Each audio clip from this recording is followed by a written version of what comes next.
Iran ನಡುವೆ ದಿನದಿಂದ ದಿನಕ್ಕೆ ಯುದ್ಧ ತೀವ್ರಗೊಳ್ತಲೇ ಇದೆ. ಸರ್ವಾಧಿಕಾರಿ ಅಲಿ ಖಮೇನಿ ಹತ್ಯೆ ಬಳಿಕ ಇರಾನ್ ಕೂಡ ಪ್ರತಿ ದಾಳಿಯನ್ನ ತೀವ್ರಗೊಳಿಸಿದೆ. ಆದ್ರೆ ಅಲಿ ಖಮೇನಿ ಹತ್ಯೆ ದಿನವೇ ಆತನ ಪುತ್ರ ಮುಸ್ತಫಾ ಖಮೇನಿ ಹತ್ಯೆಗೂ ಸ್ಕೆಚ್ ಹಾಕಲಾಗಿತ್ತು ಅನ್ನೋ ಸ್ಫೋಟಕ ಮಾಹಿತಿ ಬಹಿರಂಗವಾಗಿದೆ. ಸ್ಕೆಚ್ ಹಾಕಿರೋದು ಸ್ಫೋಟಕ ಮಾಹಿತಿ ಅಲ್ಲ, ಆತ ಹೇಗೆ ಬಚಾವಾದ ಅನ್ನೋದು ತುಂಬಾನೇ ಇಂಟ್ರೆಸ್ಟಿಂಗ್ ವಿಷಯ. ಅವತ್ತು ಸ್ಕೆಚ್ ಎಲ್ಲರಿಗೂ ಕೂಡ ಹಾಕಲಾಗಿತ್ತು. ಕೇವಲ ಆಯತುಲ್ಲಾ ಅಲಿ ಖಮೇನಿ ಸರ್ವೋಚ್ಚ ನಾಯಕ ಅಷ್ಟೇ ಅಲ್ಲ, ಸರ್ವೋಚ್ಚ ನಾಯಕರ ಇಡೀ ಕುಟುಂಬವನ್ನ ಮಟ್ಯಾಶ್ ಮಾಡೋದಕ್ಕೆ ಸರಿಯಾದ ಸಮಯವನ್ನ ನಿಗದಿ ಮಾಡಿ ನಿರ್ದಿಷ್ಟವಾದಂತಹ ದಾಳಿ ಮಾಡಿತ್ತು ಅಮೆರಿಕ ಮತ್ತು ಇಸ್ರೇಲ್. ಆದ್ರೆ ಮುಸ್ತಫಾ ಮಾತ್ರ ಬದುಕುಳಿದಿದ್ದು ಹೇಗೆ?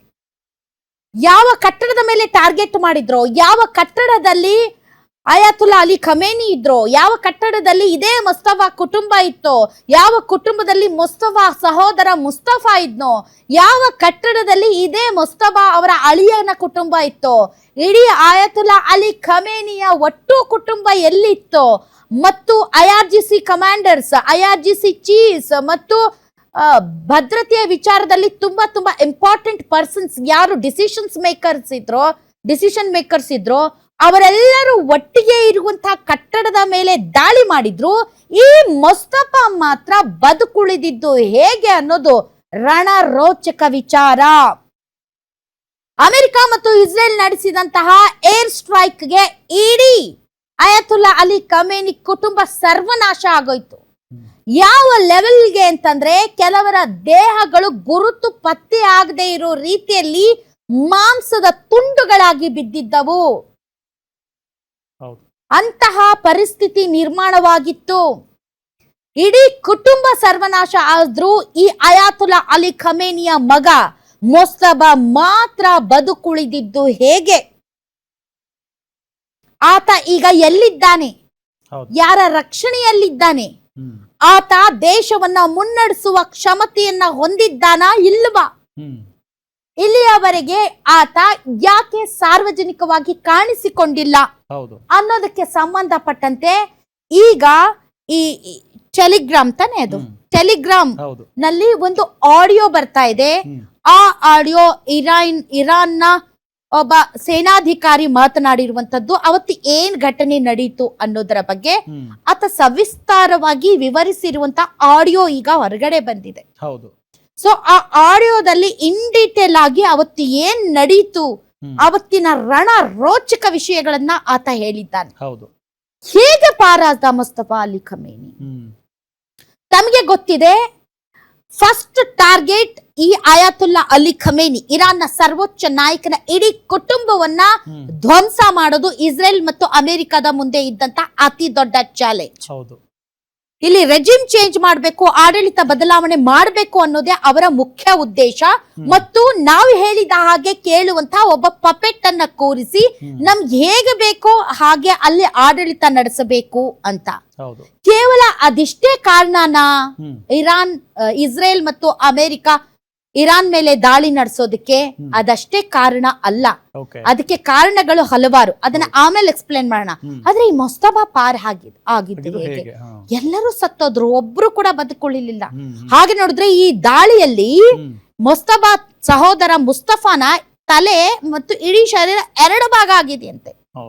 ಅಷ್ಟು ತೀವ್ರವಾಗಿತ್ತು, ಅಷ್ಟು ನಿಖರವಾಗಿ ನಿರ್ದಿಷ್ಟವಾಗಿ ದಾಳಿ ಮಾಡಿರುವಂತದ್ದು. ಇಸ್ರೇಲ್ನ ಬೇಹುಗಾರಿಕಾ ಸಂಸ್ಥೆ ಮೊಸಾದ್, ಅದು ಇಡೀ ಪ್ರಪಂಚದಲ್ಲೇ ತುಂಬಾ ದಪ್ಪ ಇದ್ದೀರಾ, ಅದರಲ್ಲೂ ಯಾವುದೇ ಸೈಡ್ ಎಫೆಕ್ಟ್ ಇಂದ ಸಣ್ಣ ಆಗ್ಬೇಕಾ?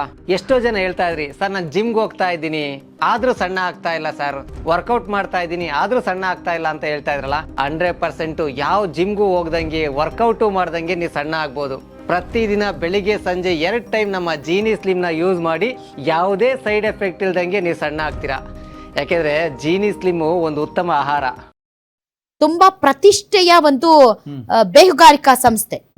ಅಂತಹ ಮಸೂದ್ ಈ ಹಿಂದೆನೆ ತಮ್ಗೆ ಗೊತ್ತಿರೋ ಹಾಗೆ ಸೆಕ್ಯೂರಿಟಿ ಕ್ಯಾಮೆರಾಗಳನ್ನ ಹ್ಯಾಕ್ ಮಾಡಿತ್ತು. ಪ್ರತಿಯೊಬ್ಬರ ಚಲನವಲನಗಳನ್ನ ಅದು ಗಮನಿಸ್ತಾ ಇತ್ತು. ನಿಖರವಾದಂತಹ ಮಾಹಿತಿ ಇತ್ತು.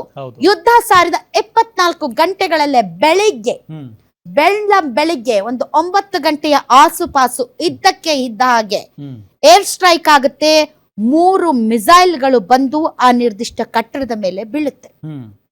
ಇಲ್ಲೇ ಈ ಮುಸ್ತಫಾ ಕೂಡ ವಾಸ ಮಾಡ್ತಾ ಇದ್ದ. ಆತನೂ ಕೂಡ ಈ ಹೈ ಲೆವೆಲ್ ಮೀಟಿಂಗ್ ಗಳಲ್ಲಿ ಭಾಗಿಯಾಗಿದ್ದ. ಆದ್ರೆ ಕಟ್ಟಡದ ಹೊರಗಡೆ ಏನೋ ಅಂಗಳದಲ್ಲಿ ಸಣ್ಣ ಕೆಲಸ ಇದೆ ಅಂತ ಆತ ಹೊರಗಡೆ ಬಂದ. ಹೊರಗಡೆ ಬಂದು ಇನ್ನೇನು ಕಟ್ಟಡದ ಒಳಗಡೆ ಹೋಗಬೇಕು, ಮೆಟ್ಟಲು ಹತ್ತಬೇಕು ಅನ್ನುವಾಗ ಇದ್ದಕ್ಕಿದ್ದ ಹಾಗೆ ದಾಳಿ ಆಗುತ್ತೆ. ಮಿಸೈಲ್ಗಳು ಬಂದು ಬೀಳುತ್ತವೆ. ದಟ್ಟ ಹೊಗೆ. ಆತನ ಕಾಲಿಗೆ ಸಣ್ಣ ಪುಟ್ಟ ಮೈನರ್ ಇಂಜುರೀಸ್ ಆಗಿ ಆತ ಬದುಕುಳಿದ.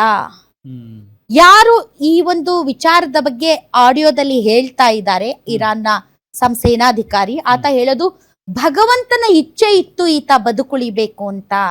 ಹಾಗಾಗಿ ಕೆಲವೇ ಸೆಕೆಂಡ್ಗಳಲ್ಲಿ ಆತ ಪಾರಾದ. ಆ ಮೂಲಕ ಇರಾನ್ನ ಸರ್ವೋಚ್ಚ ನಾಯಕನಾದ.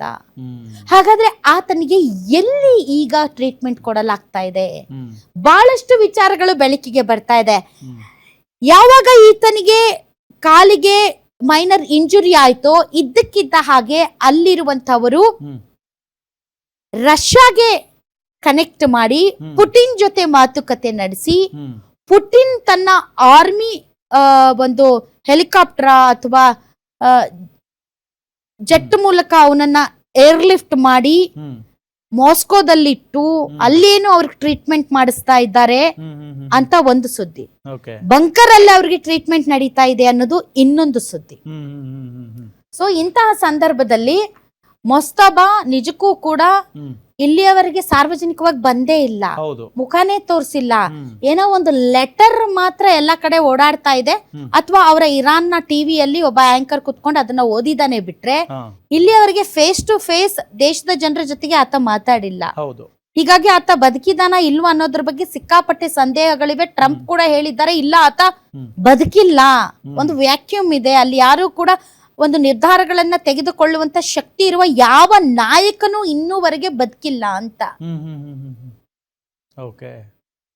ಬಟ್ ಈಗ ಬರ್ತಾ ಇರುವಂತಹ ಆಡಿಯೋ ಆತ ಹೇಗೆ ಬದುಕುಳಿದ ಅನ್ನೋದರ ಬಗ್ಗೆ ಬಹಳಷ್ಟು ವಿಚಾರಗಳನ್ನ ಬಯಲಿಗೆ ಬರುವಂತೆ ಮಾಡಿದೆ. ಬಟ್ ಅದನ್ನು ಹೇಗೆ ನಂಬೋದಂದ್ರೆ, ಎಲ್ಲಿಯವರೆಗೆ ಆತ ಓಪನ್ ಆಗಿ ಸಾರ್ವಜನಿಕವಾಗಿ ಬಹಿರಂಗವಾಗಿ ಕಾಣಿಸಲ್ವೋ ಅಲ್ಲಿಯವರೆಗೆ ಇಡೀ ಪ್ರಪಂಚ ಇದನ್ನ ಎಷ್ಟು ಮಟ್ಟಿಗೆ ನಂಬುತ್ತೋ ನಂಬಲ್ವೋ ಗೊತ್ತಿಲ್ಲ. ಓಕೆ.